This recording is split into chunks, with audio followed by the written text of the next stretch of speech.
Iniimbestigahan ng Ombudsman na ang 10 dati at kasalukuyang kongresista kaugnay ng umano'y conflict of interest sa mga proyekto ng pamahalaan.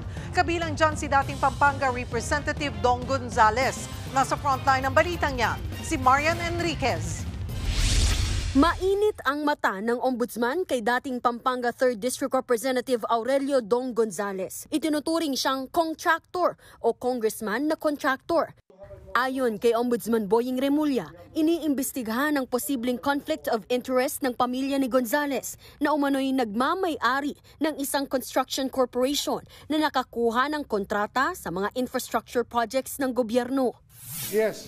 Ano yan eh? Contractor yan eh. Contractor.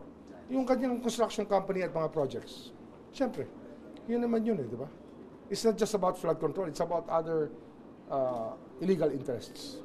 Unlawful interests. Ayon naman kay Gonzales, bukas siya sa anumang investigasyon.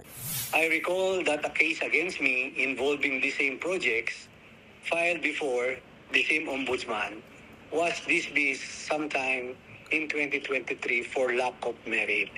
It appears to be a rehearsed and recycled subject, if any.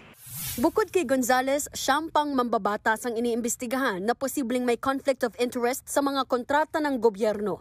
Nasa 10 pa lang siguro tayo. Kasi isa-isa yan eh. Kailangan hihimayin mo eh. Dahil maraming magaling magpatakbo eh. At marami namang hindi na nagtago. At talaga maraming sasabit dito. Maraming sabit dito. Inaakusahan din ni Congressman Leandro Leviste na si CWS Party List Representative Edwin Garjola na konektado umano sa kumpanyang nakakuha ng higit 20 billion pesos na DPWH projects. Wala pa ring pahayag hanggang ngayon si Garjola. Nagbabalita mula sa Frontline, Marian Enriquez. News 5. Mga kapatid, Cheryl Cosing po. Maging maalam at may pakialam sa mga napapanahong issue at headlines. Mag-follow at mag-subscribe na sa social media pages ng News 5.